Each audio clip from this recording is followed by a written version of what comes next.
The golden child, man. What do you want to say? Hey, how are you? I am Chris Robin, aka at Detroit Beastie, here with Fantasy Six Pack to dabble a little bit. Sunday morning, we're going to see what Week 18 has in store for us. I'm with Keith Flemming. How are you? And Mr. Joe Bond, the bond to bond them all. How are we doing this morning?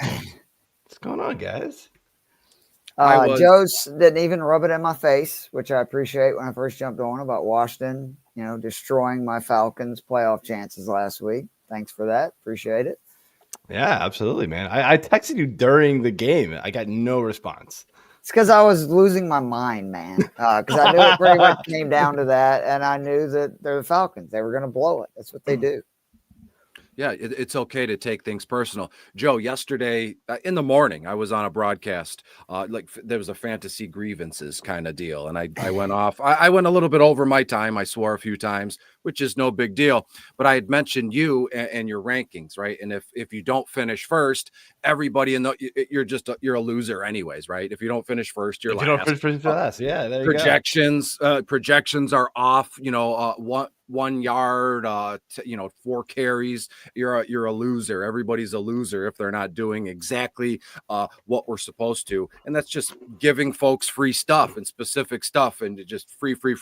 Might as well just peel off money and go from there. So as we're looking at it, it's about 2 minutes after 11, not to be nervous and anxiety time check every 10 seconds, but week 18 there are a lot of things to be done and a lot of things to be left alone. That's been the mindset for the first few minutes that we were speaking behind the curtain here. So which way are we going to go, Keith? How about I have an idea. Rattle off and I'll write it down on my sticky note slowly so the folks can keep up at home. What games you're staying away from, and maybe just a quick why. And I would imagine Joe would, interject as you're talking. No matters. Sure. There's 6 games that I don't want anything to do with. And I mean, you could obviously, again, in MME, you can justify anything, but Texans, Titans, don't want anything to do with it. Bills, Patriots, literally Pats want to lose, right? Like they get the number 1 seed. If they lose, Bills have nothing to play for. Giants, Eagles, you get either the Eagles' 3rd string quarterback or the Giants, who, despite what happened last week with the Colts, can't trust them. Bears, Packers, another game that the sluggish offenses anyway. Dolphins, Jets in that same category where you got, Tyler Huntley starting again for the Dolphins. On the Jet side, Rodgers, this looks like maybe his last hurrah. And then the Raiders-Chargers was the one that I went back and forth on because, you got Bowers and there's some guys, and the Chargers technically have something to play for, but it's another one where I think that this week it's really important to load up on games that we know people have incentives. And to me, the Tampa game is the marquee one where if you don't have 1 or 2 bucks offensive players in your DFS lineups this week, you're missing out because Evans, right? 85 yards. I think that's the lock of all locks, and 5 receptions. He gets like $2 million in bonuses. The Saints defense is atrocious. Baker's been on fire, so you can go that way. McMillan's been a big part. You could add him in. Obviously, Bucky had, I think, his first real big breakout game versus New Orleans all the way back in week 6. That's the first game that I'm really looking at. It's tough to figure out Saints, but if you want to play like MVS, Juwan Johnson, it's a comeback. If you expect them to be down, that makes sense. And then like outside of that, I'm looking at some of these values because, Trey Lance starting for Dallas, which is official now, right? That he's actually going to start. I know that they said that significant snaps. I thought I saw or read earlier that he's actually going to start. His rushing upside, Carson Wentz for the Chiefs, is a guy that's proved he can score points when given opportunities. Chiefs play, like they may not play their guys, but they're going to try. They've proven that the last few years in this situation. Josh Dobbs is the all-time gift, a QB at 4K who, scored like 20 points, I think, in 50% of his starts last year with Shanahan. Like, to me, that's very intriguing. Like, those are the games that I'm looking at, and I'd rather just load up on those guys, load up on the certainties. Guys like BTJ are getting, 10 targets a game, than just basically play Russian roulette with the games that I mentioned. It's a fantastic way to go, and I'd be remiss if I didn't mention yet again on FanDuel, Sunday Night Football is part of the main slate. And again, you're free and clear to pick what slates you want, what players you want to do. We're not twisting your arm, but of all the games this week, and again, I'm just mentioning to get it out of the way because I'm already stressed out. I'm already nervous, and that's just what comes with fandom. But then I get like all philosophical about it and go, well, if that's how the Lions make me feel, right, then why I can cut that out of my life and I don't have to feel that way, right? If you're in a relationship, that's no fun. If you're in a relationship and you work with someone and you fall in love or you hate someone, I'm just going to remove myself or remove that person. I would never do that in a million years, but here we are. I got nervous when I woke up yesterday morning. But back to my point here, this game that's all hands on deck. They're going to be firing all over the place. And again, it's a single game slate. We can cross that bridge when we come down to it. Joe, where are we at today? Your Washington Commanders play at Dallas. I'm sure you have an opinion there. The team applied point totals.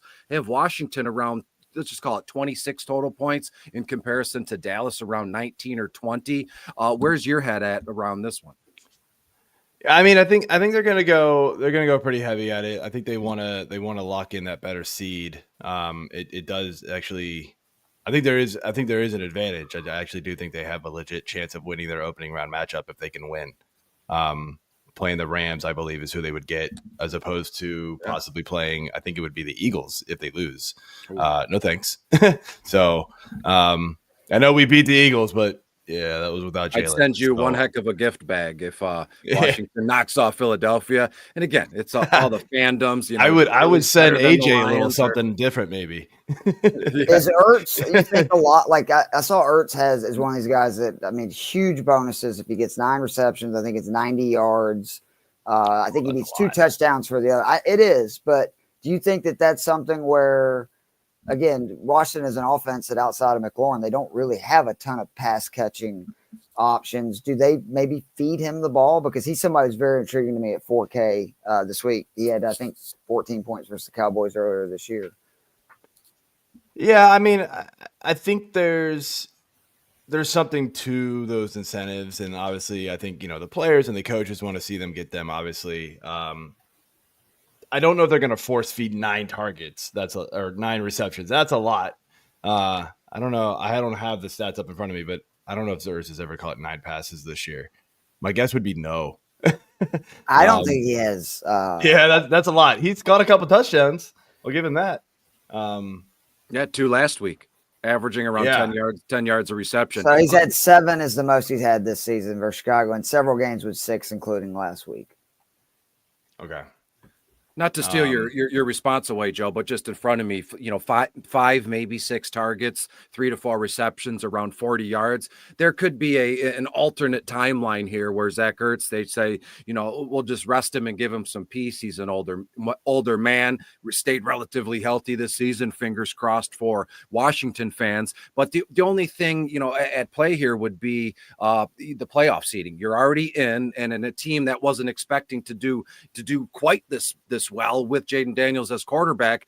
I know you don't want to say just getting in is enough. You want to win and keep advancing, but to me, I don't think you would tempt fate. Ertz plays the first half, kind of like which preseason game is that? Like preseason 2 or preseason, week 3, they play the first half or just the third quarter and then they split. That's how I think they're going to go with Ertz. Jaden Daniels, that's another story. Young kid, just absolutely on fire. It's fantastic. Get him all the reps, real time, reps he can. But to me, Ertz, he's cheap enough, right? $4,000 on DK is fantastic, but I'm personally not expecting a bunch out of him. Yeah, He is one of their main targets in the passing game for sure, especially when teams can shut down McLaurin. My dog is eating something that I'm not sure he's supposed to be having, so I'm gonna have to get up here in a second. But who is your my wife dog is? Oh, you're okay. My wife is eating. No, he's gonna end up in jail like Nico Chris at this rate. So, oh my gosh.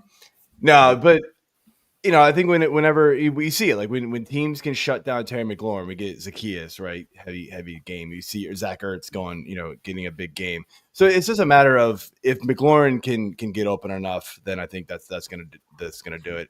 It also depends on which Dallas defense is gonna show up. We've seen the games in the second half, like when they started getting healthier, where they were really good. We've also seen games where they've been really bad. So it's like, which defense is going to show up today? Last game of the season, do they care? They don't have anything to go for it. These guys is in it to play spoiler. Maybe it is a rivalry, so maybe that has something to do with it. I will be right back. Sure.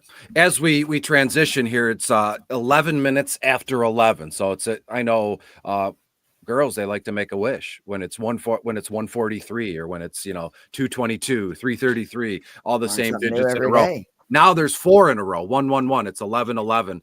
So just a time check, we have an extra hour. It's like daylight savings. It's like DFS savings time for us here at Fantasy Six Pack as we look ahead to Week 18. I want to skip ahead. Comments in here real quick. Hang on. Yeah. So Angelo here started Jaylen Warren. Ooh, pervs up, man.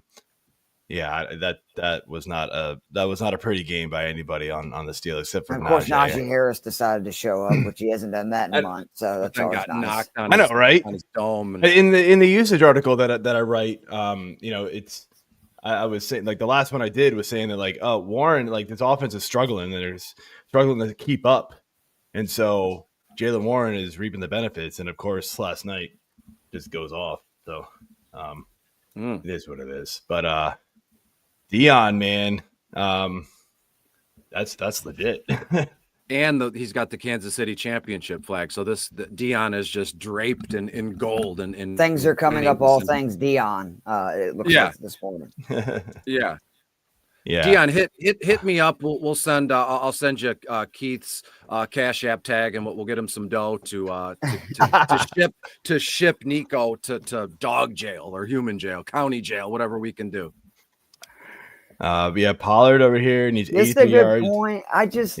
The concern with Pollard is he's banged up, and the last 2 weeks he did not look right. Like he's faced much weaker run defenses and really struggled the last 2 weeks, and that's why I had a hard time getting there. Like if you're playing the incentive game, he definitely belongs on that list. I mean, 83 yards and 2 touchdowns is very gettable when you're the Titans, and really who else are they going to? Especially again with Spears, we know is out in this game.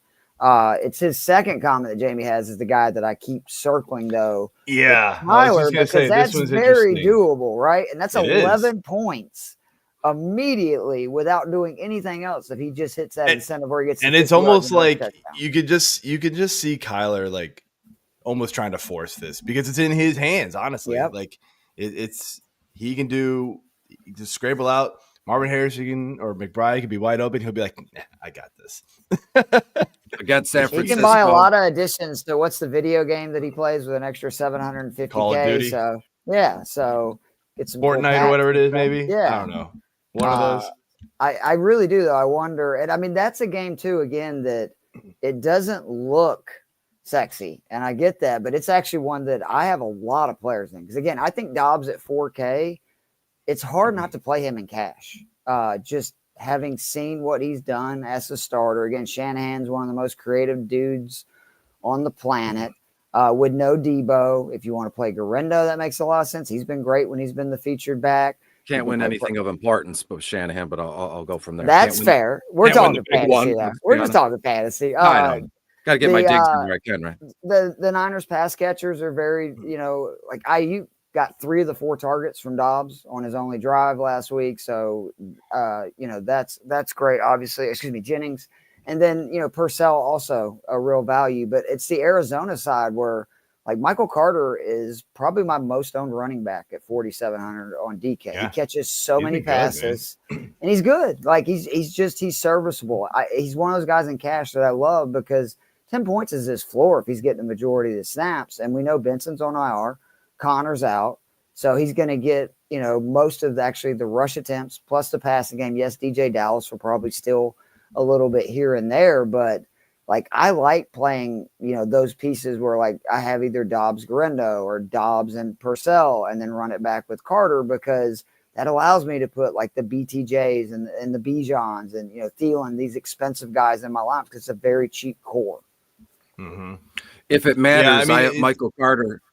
Go ahead, Joe. No. Go, I have some projections for some players that, as we were just mentioning them, I'm looking them up, and I can always, double back or add my 2 cents. Michael Carter, I have him for a lock for a touchdown on the ground, or add it to an anytime touchdown bet or any parlays that you have going on. Also, Michael Carter, 16 or 17 carries. You're looking at around 70 to 75 yards and 2, maybe 3 receptions for another 15 to 20 yards. So Carter's going to get, I just wouldn't say dangerously, I would say Michael Carter is going to become beautifully close to 100 all-purpose yards and a touchdown this week. That's someone we're going to want, me, you, whoever else, Keith, we're going to want in our DFS lineups. As you said, on DK, he's, how much is he? $6,000, $4,000, something like that on DK. He's only 5'8" on FanDuel. The DVP matchup is sweet. You're talking about, you say Garendo, I'm sorry? Michael Carter. Carter's 48 or 4,700 on DK. Yeah, and he's 5'8" on FanDuel. So he is another bright spot in a week where what the heck's going to go on? And really quick, and then I'll toss it to you, Joe. I have Kyler Murray going to fall just shy of 50 rushing yards. I have him around 35. I have the window like 35 to like 42. He'll get like 38 or 48, and he'll fall just like a yard or two shy on something silly, right? He'll get sacked on the last drive of the game when they're trying, something stupid like that's going to happen, and it is what it is. I would stay away from that, Jamie, but hey, what can we do? Joe, what were you going to say? Yeah. So I was going to say, so like I have Michael Carter around like RB 22, 23, 24, kind of in that range. Feels very safe-ish, kind of where he could go. Ceiling is a little bit higher than some of these other guys ahead of him. But I mean, you kind of worry that Kyler, because he's got this incentive, maybe if they get in the red zone just once, maybe it all goes to Kyler. Maybe he's going to try to snake that touchdown. That's kind of the worry I have with him. But there's saying that for DraftKings though, where it's PPR, like I think 4 or 5 receptions is safe for him with him playing. Like I mean, so again, I don't play DFS. I have not done it this year, but I have not looked at any. I don't have the time, man. I wish I could sit here and build. He ranks every player. I wish I could. The time that takes. I wish I could do my rankings and build DFS lineups at the same time on Sunday. Can you clone me? That would be awesome. It's just. I mean, he's an okay running back. He's not a great running back. There's a lot of guys ahead of him that I think are still playing for something or it's like backups getting a chance in fairly good offenses, and it's like, they're trying to showcase. The San Fran's run defense is pretty solid too. So like, it's nothing to sneeze at. So, he's kind of in that like low end RB2 range for me. But on DFS, like price matters. And so I could see where he's an easy plug and play kind of guy. He's like the 30th most expensive running back. And I love that. The guy that like the game that I can't believe that I have way too many guys in is Jacksonville at Indy. I know last week the Flacco experience was not good, but when you're facing the Jaguars, who are historically bad versus the pass, and you could like play Flacco with Pittman at 5,200, Pierce at 5K, I think Downs is 5,500. Like, I love that. And then obviously if you think Indy's going to score points like I do on Jacksonville, that is great news for obviously the Lord and Savior Brian Thomas, who is just feels underpriced. I'm not really sure why he's 7,300 with what he's done the last month. I mean, he's basically, since Mac Jones is a starter, getting like 15 targets a game and putting up 100 yards and scoring a touchdown. So he's somebody that he's going to be super owned, and I don't really mind playing them in cash or MME. I'd rather differentiate somewhere else, because I think that like him and Pittman are a great core where you're getting two guys that, 5,200, 7,300 that will probably see 10 plus targets. And we saw it last week with Flacco that Pittman immediately had, arguably his best game of the year. It's indoors, which I love that. You don't have to worry about weather or anything. And again, both of these defenses stink. The Indy just got torched by the Giants and Drew Lock. So like, I love loading up on this game. I think some people are going to kind of, stay away or load up too much on Jonathan Taylor, when Jacksonville, yes, they're bad and they give up fantasy points to running backs, but technically they're much better versus the run than they are versus the pass. And I think Taylor will be over-owned, and guys like Pittman, Pierce, et cetera, will be under-owned. I have you don't worry the fact that, like, I mean, we've just seen so many up and down performances from Richardson where, like, he's out bad. though. It's Flacco. Oh, he is out, right? That's right, Flacco. I don't know why I was thinking that. It's week 18. My brain's already. I was gonna say it's the wild. My brain's already on vacation, man. Sorry. I don't know, maybe. Yeah, I don't know. If Flacco was awful last week too. Go ahead. He was. I was gonna say Flacco was also bad last week. So there's that. My 2 cents. I have it's a weird story to paint here. Last night we watched football and the Cincinnati Bengals won, and the Cincinnati Bengals can still get into the playoffs. And while it doesn't matter for DFS purposes or sports betting purposes, since that game is done, I think the NFL is just a better place when when certain teams, like the Bengals, the Jets, the Lions, when they get into the play, Cleveland Browns, you can lump them in, Washington as well. It's not that same old nonsense, right? And when you look at the Bengals, they win. They need Miami to lose, which we'll cover here shortly, and then they need Indianapolis to lose, and then boom, they're in. They punch their ticket. No, it's Denver. Indy, they're good because they lost to the Giants. They need Kansas City to beat Denver's the other part. Denver. Okay, which is there we go. Rough with KC benching all their dudes. Yeah, they did it last year. Yeah, they won last year, but I forget who they played in week 18 last year. It was like it was Blaine Gabbert last year. They won like 13-11. But I forget like what team they played. It was the Chargers or the Raiders, one of the two. I mean, it was 100% Raiders or 100% Chargers. Solid. So then what I was saying still carries some water. And again, don't trust everything you look on the internet, because I saw the graphic last night and I said, I'm going to remember that because it's a fun little tale, right? Everybody says these teams are sitting because they've already made it in, or these teams, they got nothing to play for. But what about the two teams that, that need to lose in order for team A to get in? But regardless, as you were saying, Keith, BTJ, I have him 10, 11 targets, 7, 8 receptions. I think 100 yards is a lock. When you look at Pittman, 7 to 8 targets, 5 to 6 receptions, around 60 yards himself. So there's a lot at stake here. And I'll give you like Pierce, or because like he saw season high in targets, receptions last week. Again, Jacksonville gives up the most plays of 20 plus yards in the passing game, 40 plus yards in the passing game, and Pierce obviously is the guy that's most likely to have a one catch for 70 yards and a touchdown type stat line. And he's held firm in terms of average yards of reception. Right now he's at 21.9, so I'll just call it 22. And there was a point in time where we broadcasted together.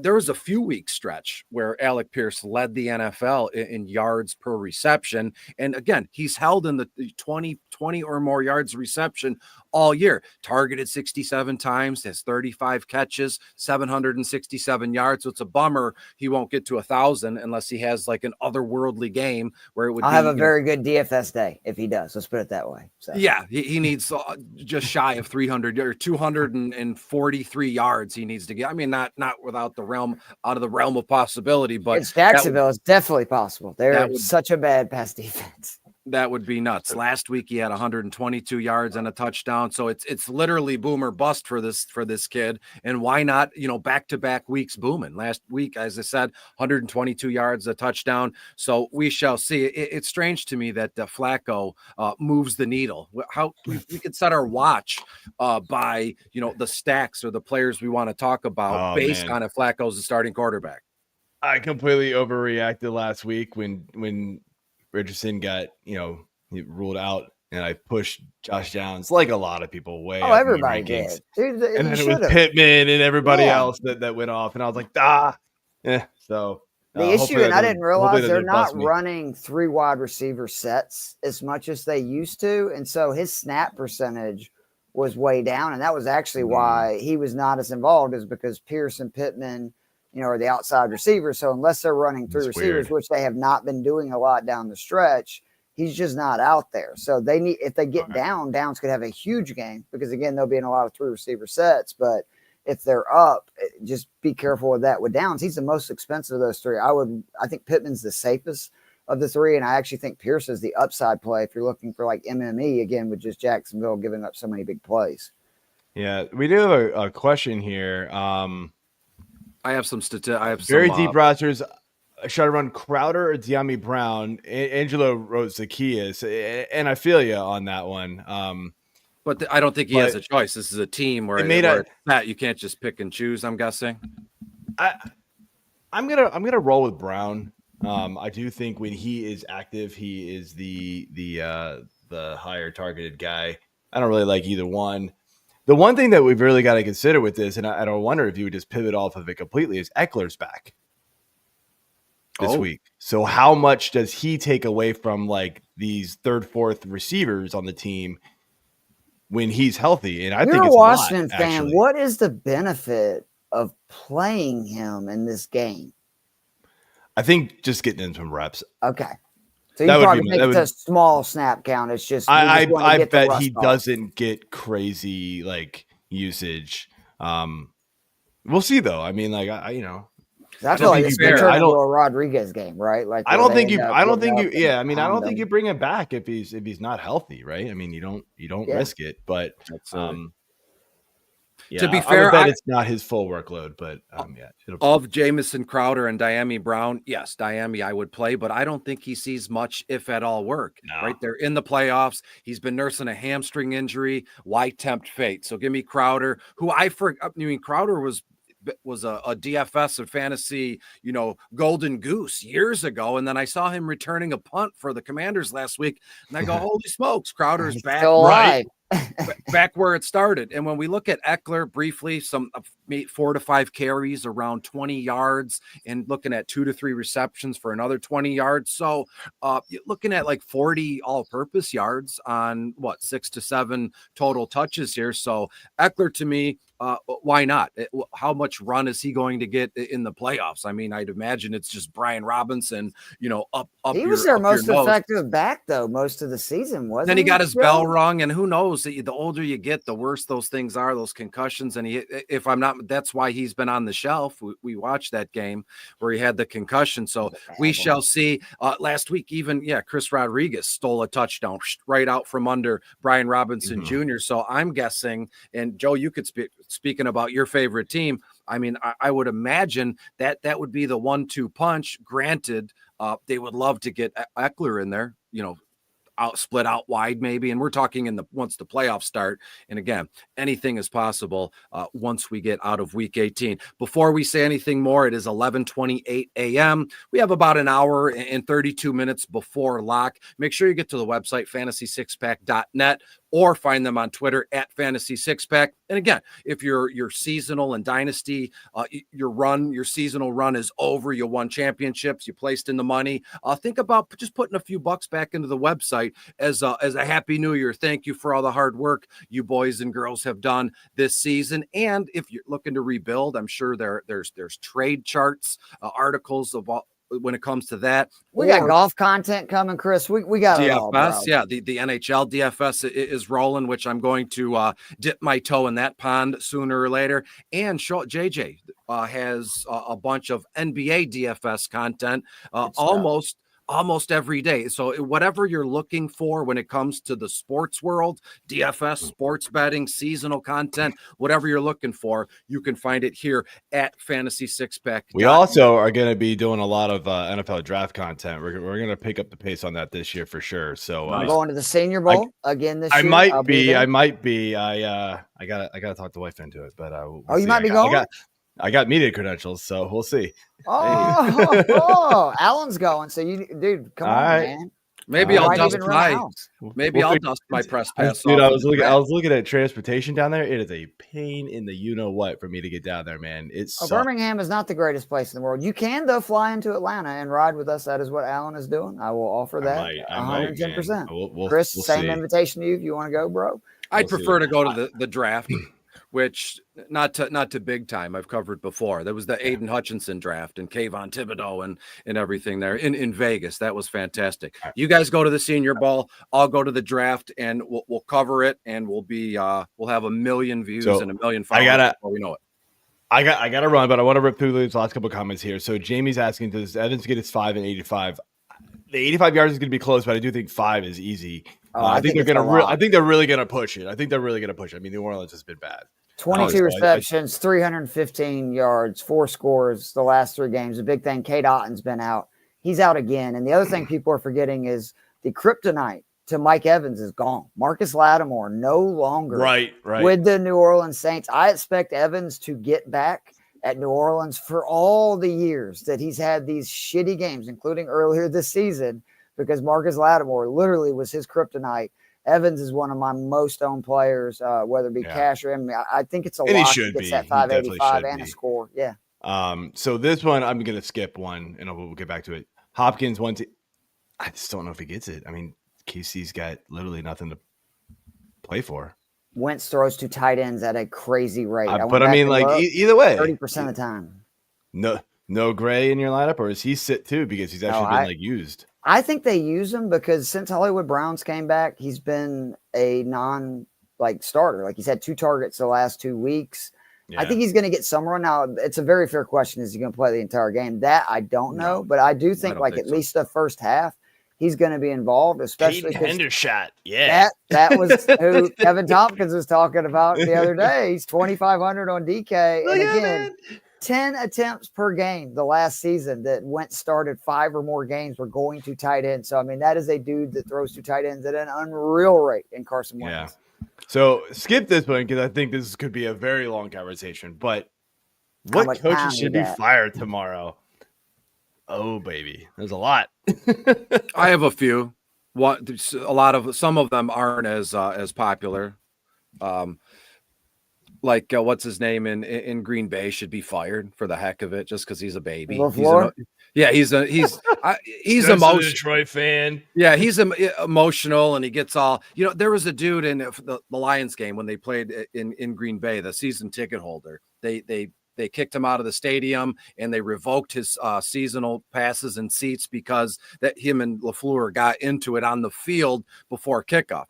You're a head coach of a football team. You could have said, well, hey, guy, chill out. Doesn't matter, whatever. But he got over the. Have you seen Nick Sirianni? He's like constantly yelling at fans. He's a fake tough guy. He's a fake tough guy too. Doing all those gestures to the Cleveland Browns. Peterson's gone right with Jacksonville. I think that's a lot. I was going to say I think Peterson's obviously gone, and I think he knows it too. Like he said something the other day. He was like, this has been like the toughest year of coaching for me ever, and it might be my last. 2 years ago, they had a dramatic comeback versus the Chargers. Remember, like the huge comeback win in the playoffs, and it has not gone well since then. What do you guys think about Dennis Allen? Like he's probably gone too, right, for the Saints, or no?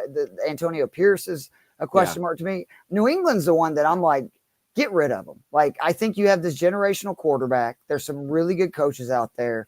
There's no way if I have Drake May that I'm letting Jared Mayo, after what I've seen this year, be my coach, even though he only got 1 year. Like I'm going to get somebody that's going to help my quarterback.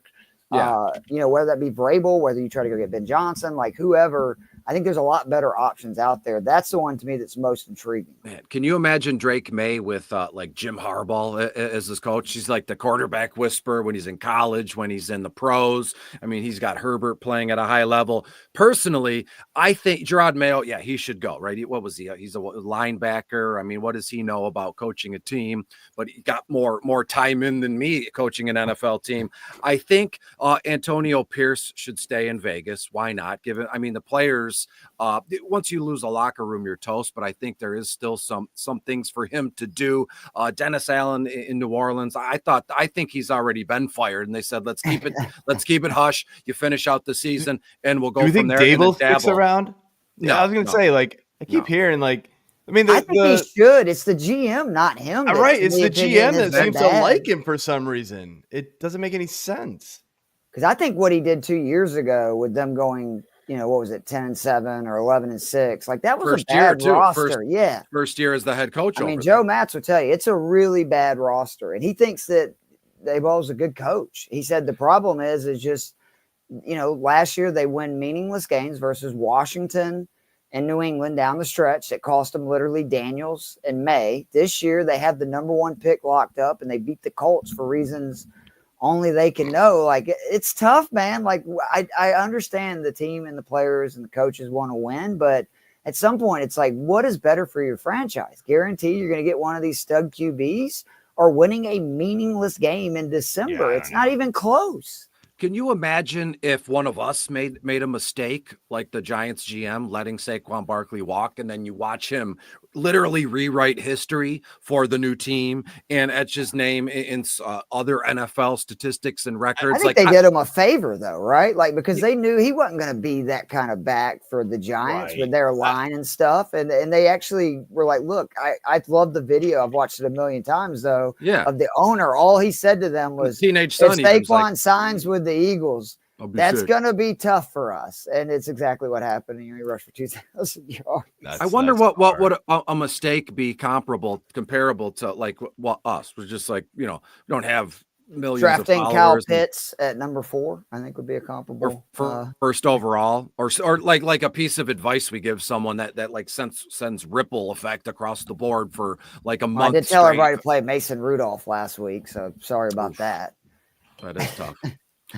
Need help selecting two wide receivers, and two flex. It's a Sutton, multiple Wilson, Jennings. 2 running backs.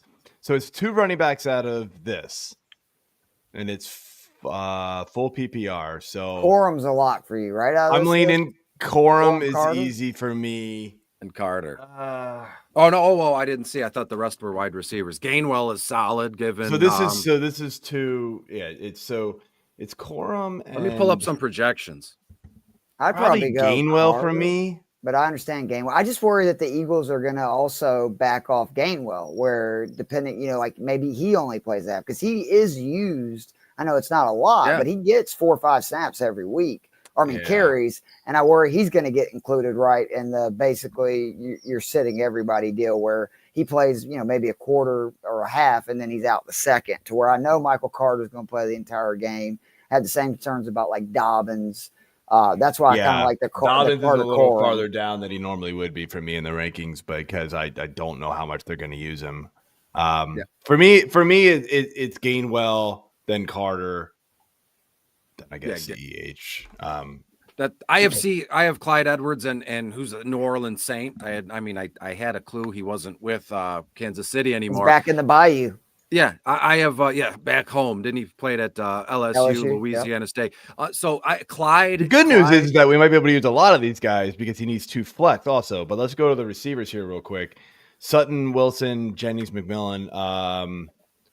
You got to play Sutton, right? He's another guy that's 85 yards from a bonus. He gets consistent targets. Denver's got to win. Yeah. 8-9 targets for Sutton, 5-6 receptions, around 60 yards. I also have Sutton as a lock to find the end zone. So the lock him in. So who did I say at the beginning of the show? Sutton and what's his name? Carter, Michael Carter. I have both of them to find the end zone. So I'm locking those 2 in. And between Jennings, Wilson for me outside of Sutton, because Jennings, he got, again, 3 of the 4 targets from Dobbs. There's no Debo. I would have to assume if the Niners are not able to just run a majority of that game, he's going to get at least 6-7 targets at minimum. I do like McMillan, but again, I think is it crazy to say start all 4 of these receivers? Use them? No, not at all. I like using all 4 of these guys over the question marks at the running back position. It's a full PPR too, right? Because I think all 4 of these receivers are going to be involved. Yeah, they're going to get. And with the running backs, there's so many question marks. Mm-hmm. So I would lock in. I think that's Corum and Gainwell, and if you want to go Carter instead of Gainwell, I'm fine with that. And then I would just lock in all 4 receivers. That's what I would do. I actually agree with you on Gainwell unless it's PPR. I think if it's PPR, I would put Carter over Gainwell. If it's not full PPR, I'm with you. Go with Gainwell. It's more likely he's going to score a touchdown, I think. So we need 6 total people, right? 2 wide receivers, 2 running backs. I'm with Joe. Like flex, just run with those 4. Those are 4 good receivers. I mean, McMillan's volume since, again, the Cade Otton being out has been huge for both Evans and McMillan, because now they're just getting all the volume from Baker. We know Baker's been incredible this season. I'm going to be a jerk about Michael Carter. I think he's a must play today. Finds let's say 30 yards. 30, 40 all-purpose yards and a touchdown. Michael Carter needs to be Breaking in my lineup. news. Trey Lance is going to start for the Cowboys. I told you. That's what I read that earlier. Did you really? I did. Yeah. He said that at the beginning of the broadcast. Because I think that he's fascinating for DFS because he's 4,700. I went back and looked. He scored 20 points or more in 3 of his 6 starts because of the rushing, right? Because he runs for so much. I totally missed that. I was writing Reddit thread. What do you think that means for Washington? Obviously, that makes the victory should be easier. Do you think, though, that worries you playing their guys in fantasy and DFS because it's more likely that they're up and then it's, the Rodriguezes and like those kind of guys that are getting, touches late in the game? But how do they get up? How does that happen? That's a good point. They're going to rest their guys after they score 30 points. Well, the 30 Chris points always scored reminds us. It's a very good point. Yeah, if they're going to be up big, they got to get points somewhere. You know what I mean? Like the guys are. I always am a big person. I want volume. The whole game, just as many opportunities as possible. Yeah, I don't know, man. Trey Lance is like a huge wild card in all of this because like he's just so unknown. Really, like we know he can run the ball, but man, like when he tries to drop back a pass, that doesn't go well. So that would you think like Ferguson, Dottle, he might score target a bunch. I guess. I mean, he played a little bit earlier this year, and I mean it was such a brief stint, like at the end of that Philly game. I just don't remember who he targeted. There's just no history of him playing in this offense really enough to say who he's going to throw to. And no CD Lamb, which that's a big deal, right? Like it'd be one thing you had Lamb out there to throw it to 12 times a game, not having him. Yeah, I mean, Jamon's over here asking, does it downgrade Aubrey? Yeah, it does. It downgrades the entire offense. I just don't think they're going to move the ball as well, period. When in doubt, when you're looking at the Dallas Cowboys, when in doubt, I'm gonna stack up Turpin and Tolbert. Those two wide receivers. The one guy returns punts. I mean, DFS, it doesn't matter. You wouldn't sit Aubrey, though, would you guys? Like, he's so good from 50 plus. Like, I think I'd still roll with him and just hope maybe Lance is one of those deals where they move the ball, but they can't. They can't score touchdowns. Or would you, Joe? You think something? There's been some dud games from Aubrey because the offense has just. I mean, and last week was one of them, right? Like when that offense can't move the ball, they don't even get in the field goal range. That's fair. And that's the worry I have. But yes, it's also is the game. I have 2 for 2 extra points and Aubrey 2 for 2 field goals. So at least it's in Dallas. I was going to say in Dallas indoors, right? Yeah. I was going to say if it's here in Washington, it's super cold here. That ball's not going to fly. But it's in Dallas, so Washington is still only 7-point favorites, even with the Lance news I was seeing. If that line moved, it has not yet. It could if you go on one of those sports books apps where it literally updates automatically. I'll check it out briefly while we're here. All right, well, guys, I gotta bounce though. My dog is whining and eating crying and stuff like that. But please. Good luck. Have fun talking some DFS. Go win some people some money. And good luck, everybody who's playing Week 18. Thanks, Joe. Be safe. Screw you and the Commanders. Bye, man. Salt and ice skates. That's what you need. Let's talk. Skates. We haven't talked about my team because I think the Falcons-Panthers game is another one that a lot of good opportunity because I think that the Panthers technically have nothing to play for, but with the way Bryce has played the second half of the season – and the way they've just fought in all these games, I do think they really want to. Yeah, they want to win this game. And the Falcons are not a good defense, like particularly against the pass. Like I love Thielen at his value at 6,200, knowing that Hubbard's on IR. We saw it, last week. He had a monster game in the first game with Hubbard like not on the field. It just means that Thielen's going to get a bigger piece of the volume. I like Bryce, especially with his rushing upside. And then on the Falcon side, like Bijan to me is pretty much a must play because week 6, ironically, was his first 20-point game of the season versus Carolina Panthers defense, which, by the way, that number is now 34 more yards per game to opposing running backs than any other team in the NFL. They are by far the worst team in the NFL versus running backs. And Bijan scored 20 points or more in 8 of his last 10. And the Falcons need this win. London is now more on my radar than he was because it looks like Darnell Mooney is going to be out. If you want to say Ray McLeod, if you want to say Cal Pitts, but that is going to open up the secondary options for Michael Penix, or it could be, again, a game where they just completely try to run it with Bijan, mix in Algier and throw it to London. Hearing Mooney's going to be out, which way do you lean? Do you think that means that some of those other pass catchers get more involved? Do you think they just run it even more? Well, I'm going to break it down as elementary as it gets. I have around 7 total touchdowns scored in this game. I think Atlanta wins 28-21 around there. So I'm just going to dole out the touchdowns that way. That wasn't really the question, but it kind of finds its way on its own. Bijan, I think we're looking at a 2-touchdown game for Bijan. Tyler Algier might find the end zone as well, but in what form or fashion? I think Bijan finds one on the ground, one in the air. So you're looking at, I think Penix is a good bet for 2 or more touchdown passes. I think he hits right at 2 total touchdown passes. Bijan is one of those. Drake London is the other one. Let's just, let's call it as it is. Very fitting, Chris, for us. Penix looks great, throw some passing touchdowns, and we miss the playoffs because we're the Falcons, right? Yeah. It's a moral victory. Penix, the GM got made fun of, but who's the starting quarterback is, but all that dead money for effing Kirk Cousins, which is nuts to me, that how this guy keeps finding a gig. I'll leave it alone. Keep getting away with it. Yeah. I went on a spiel last week when I saw him when he played at Michigan State in college. On the flip side, I like what you said. The Carolina Panthers, they fight and they do what they can do. They scrap and they claw. It's a great thing. Miles Sanders and Raheem Blackshear are the starting running backs for Carolina. I'm hands off there. Thielen is a wonderful play. Xavier Legette, the rookie there, he's got a questionable tag. It's around 11:47. Will he be playing? Yeah, will he be active or inactive? If he's inactive, Jalen Coker comes to my mind as well. David Moore. Of the two, Jalen Coker and David Moore, they're within literally actually $300 of each other. I would prefer David Moore because we've seen, him sneakily put together, not every game and more like every other game for like a 3-game stretch. So you're looking at one game between one game. Agree. Coker has the upside. So if you're looking for like an MME play, I would go with Coker, but I'm with you. Like if you're looking for a cheap receiver, especially if Legette's out, Moore, we've seen it over and over again that he's going to get 6 to 8 targets when they're missing one of their top wide receivers. And again, the Falcons, we're not very good versus the pass because we can't get pressure. So 29. I think it's a great opportunity.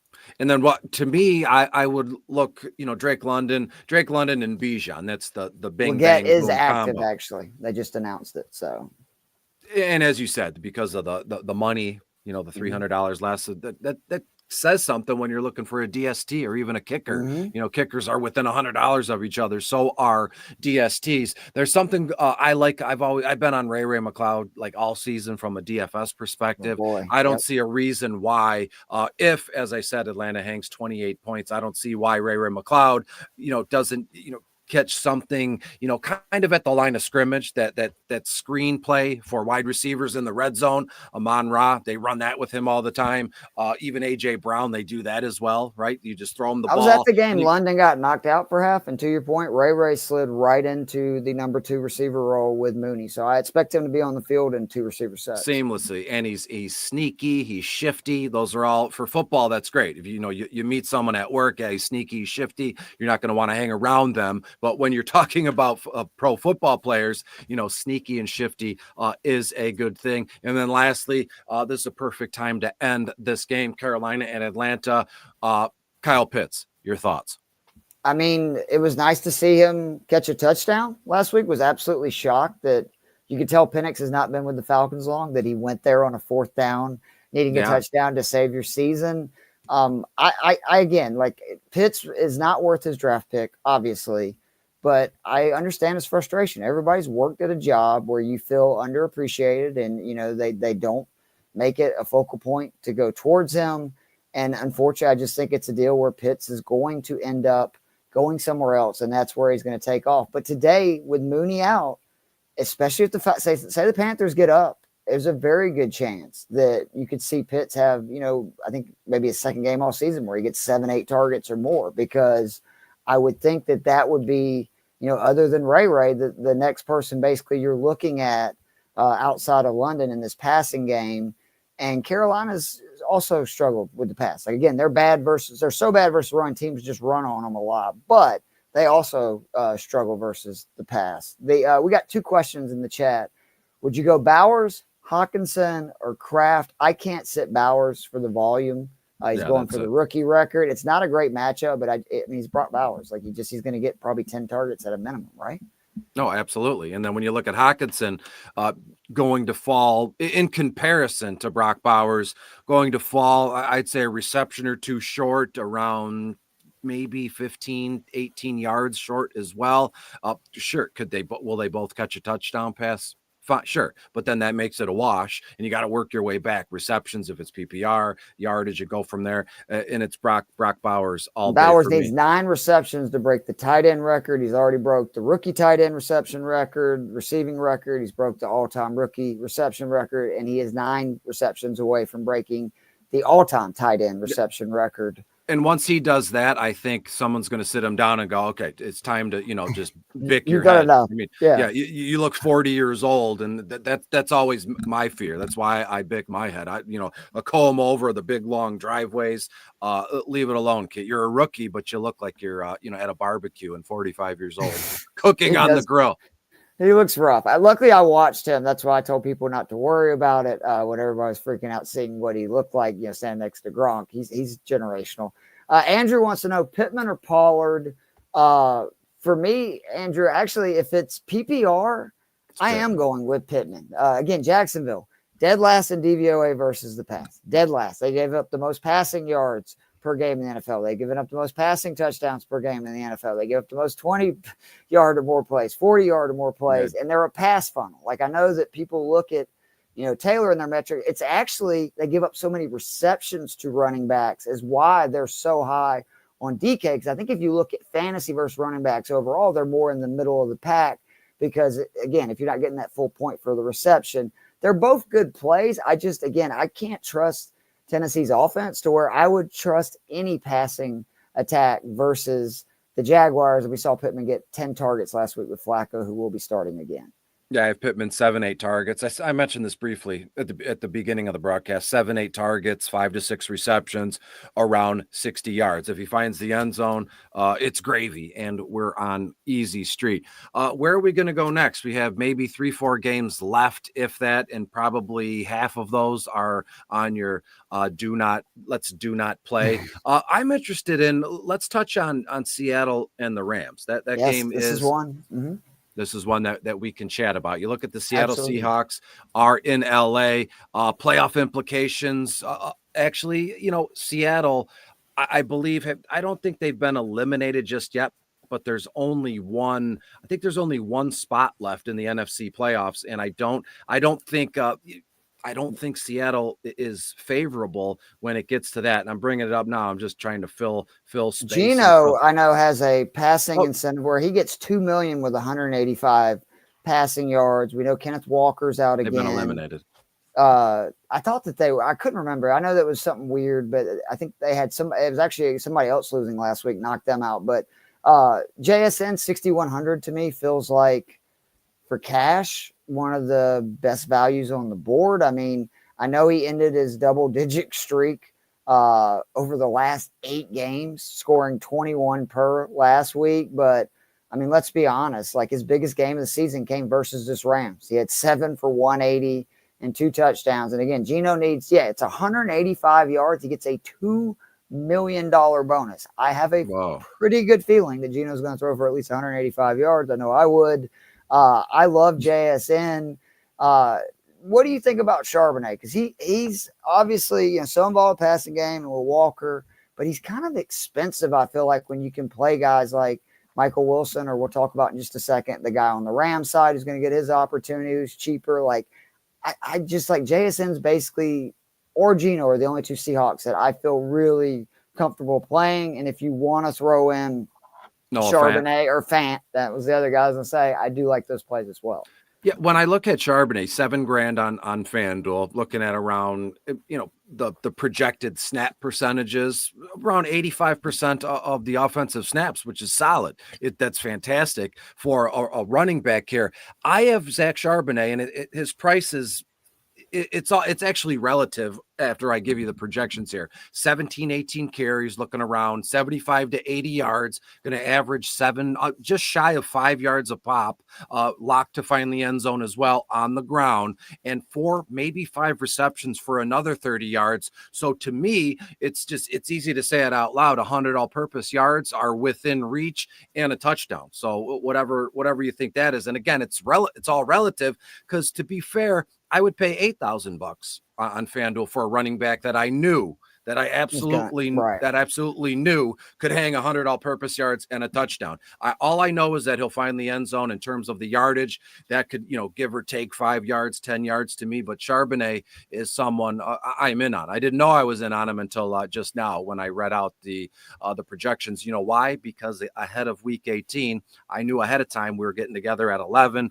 Joe was going to join us. I had I had 0 notes. I did not prepare because Week 18 is so whacked out. You're like George Costanza. You like to go in fresh. I love it, man. Yeah, I just go in and see what the slate brings and what everyone else is saying, and it sparks thoughts and ideas, and we'll go from there. Are you as excited as I'm about Blake Corum? Because I am so jacked to see what this kid could do. I think he's going to get a lion's share of the opportunities. We know Kyron's not going to play. Puka's not playing. Kupp's not playing. He is one of 2 Rams that I am comfortable playing in MME or cash. This is the Seattle team. They allow the 9th most rushing yards, 6th most yards per carry to opposing running backs. And I mean, the most he's seen in a game this season is 8. I think he sees like at least double that. Don't you this week?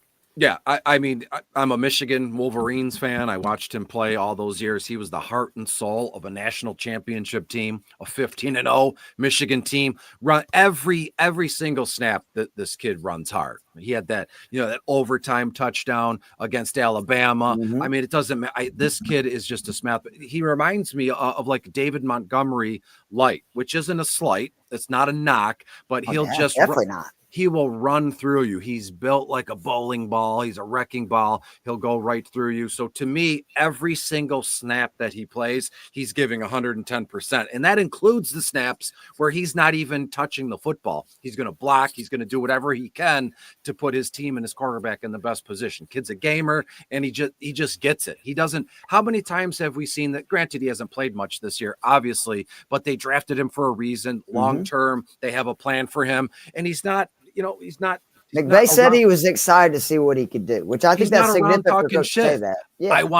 I'm a rookie. I was drafted in the 3rd round. I want touches. I want carries. No, he's a team guy. He shuts up and does his job. I have Blake Corum 14 to 15 carries, around 60 yards on the ground, and 2 to 3 receptions for another 10 to 15 yards. The 15 yards is a little ambitious, kind of a stretch. I think we could settle in at around 10 to 12 would be solid. So you're looking at, in the grandest scheme, however you want to put it, around 70 total, 70 all-purpose yards. So the elevated workload is going to be fantastic. And I could see a case where if he does find the end zone on a play where he wasn't even expected to find the end zone, because that's how he runs, right? He'll be on Good Morning Football tomorrow. Kyle Brandt will be anointing Blake Corum, the angry runs, that little scepter that they give. I'm telling you now, Blake Corum is a stone cold stud when left. I'll give you one other name in this game that I think is one of the best values in cash. Because let's be honest, Jimmy G is a competent quarterback. Like, is he a great quarterback? No, that's why he's not a starter anymore. But Jimmy G starting this week, I think the Rams offense will move the ball. I think that's great for Blake Corum. It's even better for Jordan Whittington. We saw earlier this year Jordan Whittington flash when Puka and Kupp were both injured. Well, they're not injured, but they're going to sit. And remember, he had, like I said, the games, I think it was week 5 and 6. He saw 18 targets, caught 13 passes in those games. He's 3,300. I think he's going to be running those Kupp and Puka routes, and he's going to get targeted heavily in this game when the Rams play or in passing situations. I love Jordan Whittington. Like, him and Corum, again, are 2 pieces that I feel very comfortable playing in cash, and I think they have a lot of upside in MME as well. Is he the most competent quarterback? No. Is he the most handsome quarterback on this team? Maybe. 100%. Absolutely. You know, all those teams have like the PR teams, they make little TikToks, or when they walk in to the facility, there's a question in the bowl and they answer it. And everybody said, you know, yeah, Jimmy G is the most handsome guy on this team. It would be Stafford, but not that this has any bearing. But Stafford got those, you know, he got, what's it called? They're called veneers or something, and they just look awful. My wife talks about that. It looks so when weird. he smiles, he's like this. Yep. They're just so, I mean, just age gracefully, guy. Come on. You're one of the better quarterbacks of a generation. My wife has been talking about it lately because everybody's going to it, right? Like where you see it over and over some people again. And it's so easy to notice because their teeth are like blindingly white. Yeah, exactly. They're chiclets. My teeth are white, but I use the toothpaste and they're not like crazy big, right? Everybody, it's like I brush my teeth. You know, it's a novel idea. Yeah, with a brush you're supposed to use for like a horse's back or a horse's tail, you know, the long. It's just effing huge. But to me, back to Jimmy G, looking at 20 to 21 completions on around 33 to 34 attempts. I think we're a good bet for around 250 passing yards. If we could find an alternative passing yards line for Jimmy G in the sports book, I would go 250 or more. And we're going to be stressing that out until the last drive of the game or last time they touch the ball. But I think that's solid. And at least one touchdown pass, preferably to Jordan Whittington, as you said. That. Yeah, 30. And he'll take off and run once or twice, but he's not known for his wheels. He's had his knee chewed up a few times, unfortunately. So we're not looking for a ton of yards on the ground for Jimmy G, but he's a solid play given what week 18 normally is here. Thomas Byron has a question. Sorry, I was meant to bring those up for you, buddy. Go ahead. Michael Carter or DeAndre Swift. We know I've said I don't think I've been rude about Michael Carter, but when we look at DeAndre Swift, I'll have 14, 15 carries, around 50 yards, 2 to 3 receptions for around 20 yards. So you're looking at around 70 all-purpose yards. But the difference between Swift and Carter is I think Carter finds the end zone. I think Carter gets a lot of the looks, right? And he not going to be, I don't want to use the term heart and soul 2 times in one broadcast, but when DeAndre Swift, when the Bears can't get it going and they're slumping and they're bums and whatever, Swift completely disappears. You never know what you're going to get out of Swift. At least I can say with full confidence, I know what we're going to get out of Michael Carter this week. And that's a full complement of targets and touches. And he is, again, another guy who stays low to the ground. He's twitchy, jump cuts, however you want to put it. And Swift, to me, I'll just say it, he's the more boring option. Right. He's just, it is what it is. But you look at it just from a standpoint of the Rams are sitting Stafford, Puka, Kyron, Kupp. Like they're obviously not worried about winning this game. No. The Packers need to win this game to improve their wild card standing. If they lose at Washington wins, they would end up falling actually behind Washington. That was what Joe was talking about earlier. So, I mean, from a running back situation, which running back would you rather have? A running back on a team that is going to probably be up and running a lot. And having some fun with the playbook for the heck and also, of it to your at point, home, Carter, the last home game.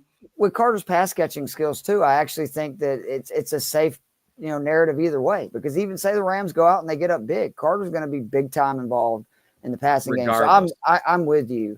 Andrew has a question on the defenses. Would you go Seahawks versus the Ram or Texans versus Titans? I'm going Texans. I like Jimmy G's a competent QB. I like Blake Corum, like Jordan Went. Like the Rams still have guys that I like. This Titans offense is pretty rough. Chig's banged up. Tony Pollard's banged up. And now they're talking about playing both Levis and Rudolph. Like literally they're going to go back and do the Tim Tebow, Chris Leak thing. Sign me up for that. On Texans 2 dudes who aren't even as in the same realm of good as Tebow and what's his other name? To me, Chris Leak, yeah. My mindset here is, the Tennessee Titans are toast. And the final score, I had you're looking at 14, let's just say 20 to 17. So you're looking at a few touchdowns and left to field goal games. But to me, I think Jimmy G throws a pick 6. against the Rams. So if granted, Houston's going to get some sacks, that secondary buzzes around, they do their thing, right? But Houston's points might pile up just based on, sacks and tackles for TFL. And they have nothing to play for, to your point, too. Which is nuts. Houston was supposed to, which is nuts. I can't believe that. But to me, Houston is the safe play. Normally this is how I do it in DFS or sports betting. Houston is the move in seasonal formats, but just so you cover your own ass, place a bet on the Seahawks and a defensive touchdown. So if Houston crumbles and they don't do their thing, but Seattle scores a defensive touchdown, at least you got some money in your pocket to kind of get you over the woe is me kind of thing here. And that's what it is. Jimmy Garoppolo. If the Jets are out there, I would go pick them up because again, you're getting Snoop Huntley. I think the Dolphins are going to be a mess. That's in, New York. I think the Jets are very intriguing. I think the Giants are very intriguing as well because the Eagles are starting their third string quarterback. They're starting, all their backups. Like those, I actually kind of like those defenses a little bit better than either of the two you have listed there. Isn't Tua like, I can't believe I didn't pick up on this earlier. Isn't Tua like, I mean, I know he's not playing, obviously it's going to be Tyler Huntley, but Miami, and I know Tua specifically is like 1-17 in cold weather games. Tua Miami does not do well, in cold weather. But Miami in general, right? Your team should take on the not adversity, but the mindset of your quarterback. So Tua's not playing, but the team still, that's their quarterback. When it's cold in Miami, it's 60 degrees. So I think that has a little something to do with it when you go up and you're playing and it's, in the teens. I do want to touch on the Chiefs Broncos because we briefly kind of mentioned it, but I just want to go through that. I do not trust any Denver Broncos other than Cortland Sutton. And even Sutton, I have my concerns because, again, the Chiefs have proven that, yes, they're going to rest their guys, but I promise you they're going to go out and try to win. They are 2-2 in the Patrick Mahomes, Andy Reid era going into these Week 18 games with nothing to play for, sitting their guys, and they've won 2 or 4.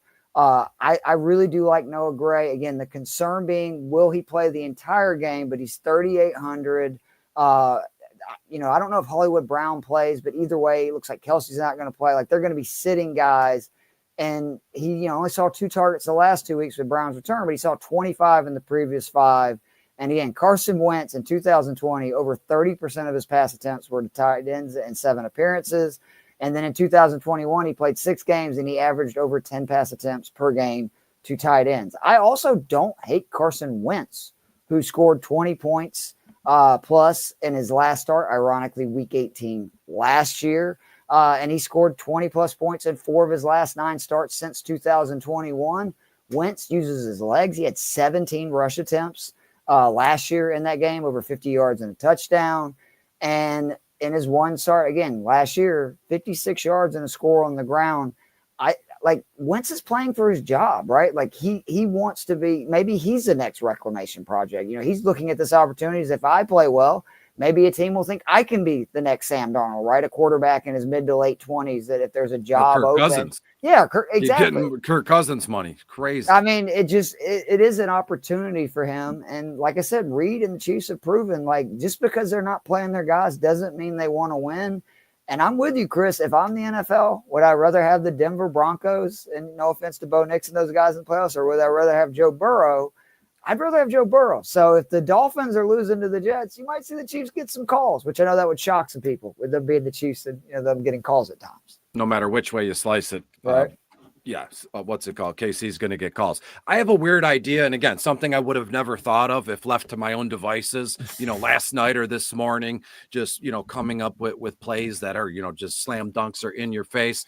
Right now, the Denver Broncos at home are minus 11 points. That's effing nuts given the matchup, but it's not nuts once we get back to it's just Week 18, Kansas City's, not playing whatever. And so DVP can be thrown out the window. Most weeks I say that same thing, but this week specifically. So why not, and drum roll or call me a effing moron, why not use both Denver Broncos running backs, Jaleel McLaughlin and Audric S-Team, however you want to put it. That gets up. That makes a lot of sense, right? Like if they're controlling the game.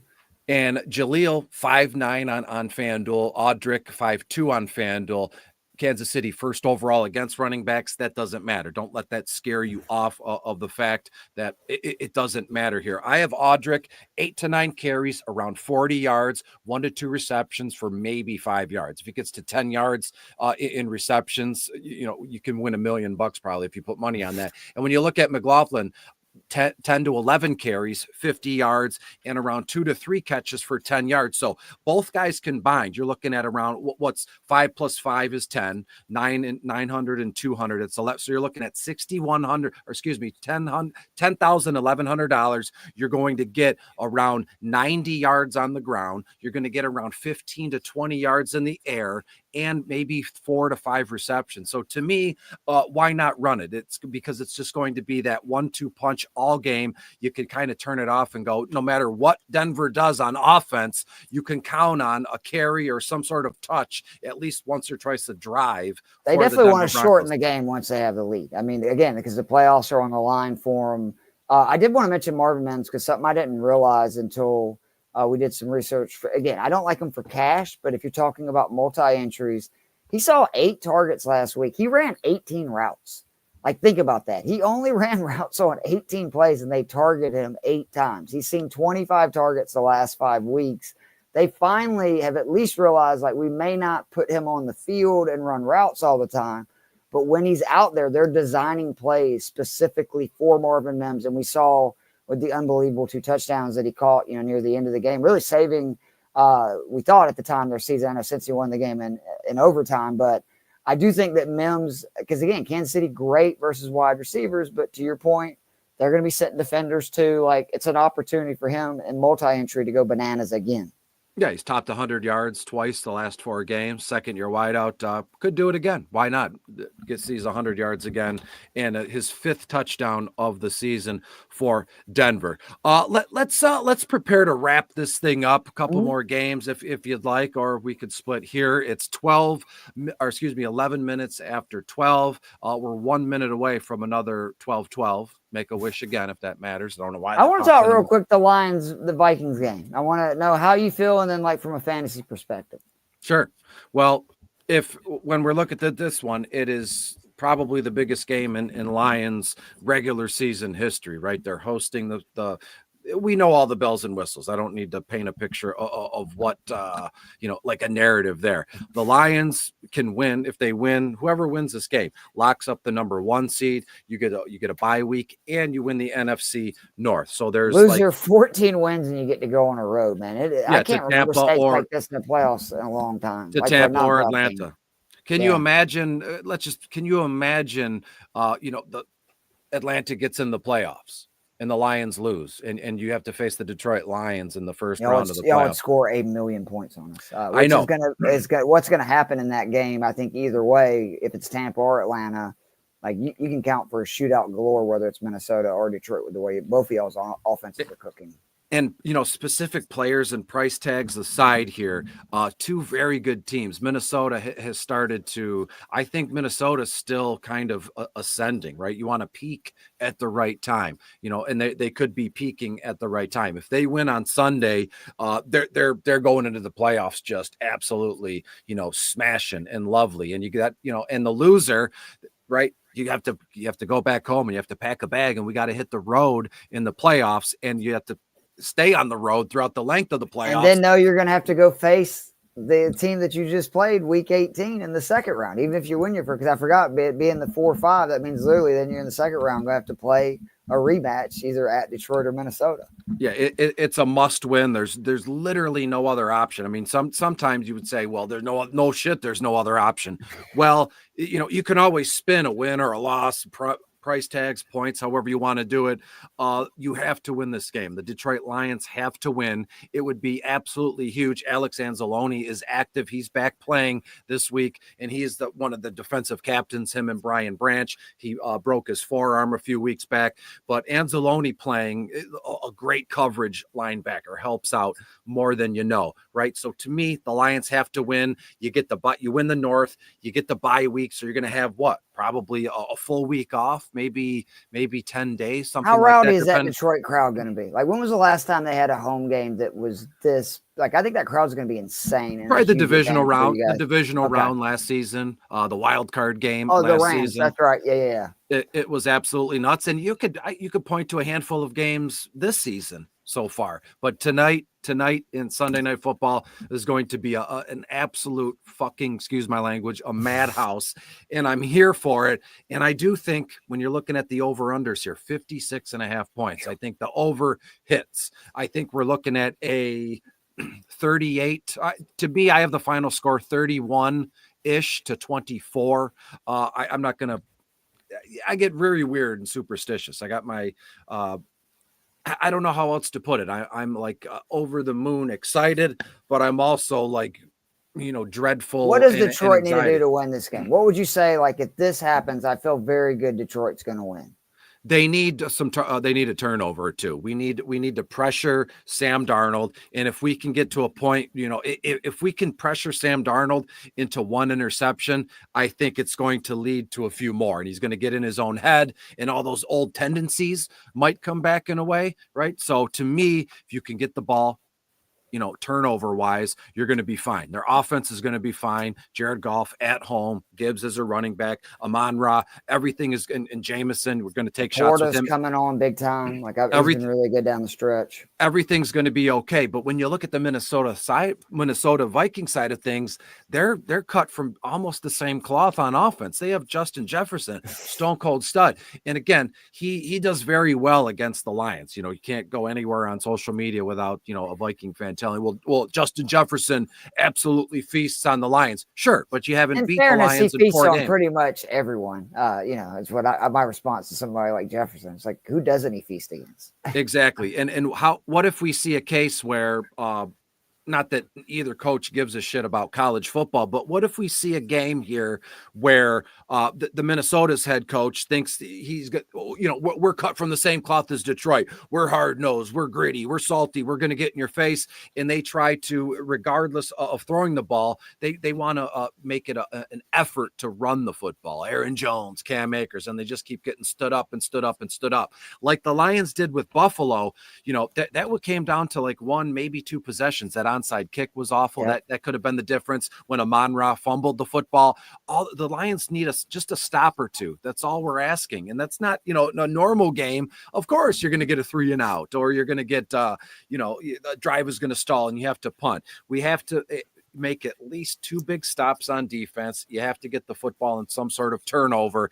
And I think those 2 things in unison will lead to, a win, more offense, and get rolling. And again, stinks. You can't replace injuries are injuries. It just stinks because this could have been a big time David Montgomery game. But again, yep. Gibbs is, you just watch the Lions play. And I said it last week against San Francisco. You can see it when you hand the ball off to Gibbs, or you shoot him a little pass for a few yards. At any given time, this kid can just be gone and take it to the house. And it's going to happen sooner or later. It happened later rather than sooner against San Francisco, but when they needed to just put it on ice, Gibbs went 30 yards to the house, down the sideline, and we are here today. So to me, feed Gibbs the football and do your thing. I mean, way more dangerous offense with Gibbs. That's the way I feel as an outsider. Is like Montgomery, I know, is a big part of that team and everything, but just with Gibbs being out there so much, to me, it's just so much more terrifying, because on any play, we know Gibbs can just take it to the house. I think it's so important for your boy Campbell to be aggressive, and I know he will be. And I think he's going to take chances, because he knows you need the week of rest more than Minnesota. And I think you need the home field more, again, only because of just all the injuries. We know you got 16 guys just from the defensive side on IR. So it's huge to have that extra week of rest and the home field. And I one thing I trust about Campbell and Johnson is they're going to throw the kitchen sink at this game. And that's one thing I love about watching the way the Lions play, is that they leave it all out there and they're not afraid to take chances. I think they're going to do that again this week. And I think that crowd's going to really come through. I have y'all winning a very close game. I think it might be a little lower scoring, because I think that both teams are going to try to sort of shorten it when they can, because both of your offenses are so explosive. It's like, let's limit, possessions. But it also would not shock me if this thing's a fucking free for all by, midway through the second quarter with the teams just going up and down the field. And what's the whole point of what the Lions have done over the past few years with Dan Campbell and Brad Holmes and Sheila as the owner and drafting the way they've drafted and putting this team in the best position possible? What's this whole thing for? They built everything from the ground up a few years ago for a moment like this, for it to be in the biggest spot you can possibly be, aside from the NFC Championship game or the Super Bowl. Let's say this is what it's all about. It really doesn't get any better than this. And as Dan Campbell said, it's kind of like a fairy tale in a way, from nothing, dog shit for how many seasons, how many years. What's the point of it all if not for tonight? And the NFL flexed it, so I probably not going to fall asleep if possible till 3 or 4 in the morning, but hey, it is what it is, for the love of the game. Anything else we want to touch on before we split, do a little promo, and we'll get the heck out of here? Just trust your gut. I mean, again, I told you there was the 6 games that I just don't want any part of.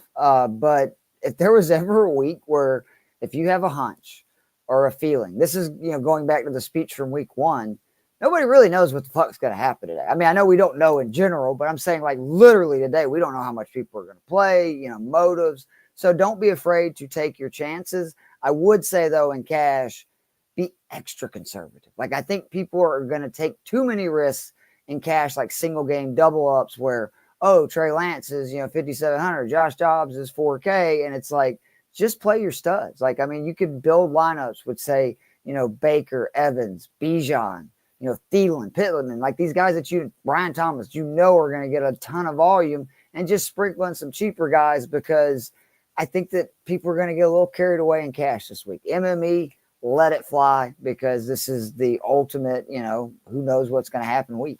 Yeah, and you should play that. You should play this way most weeks. You can't be afraid to. Don't be afraid to lose a couple bucks. It's okay. More money can always be made, right? Another week is always ahead. You wake up, it's a new day. You can always sell a kidney.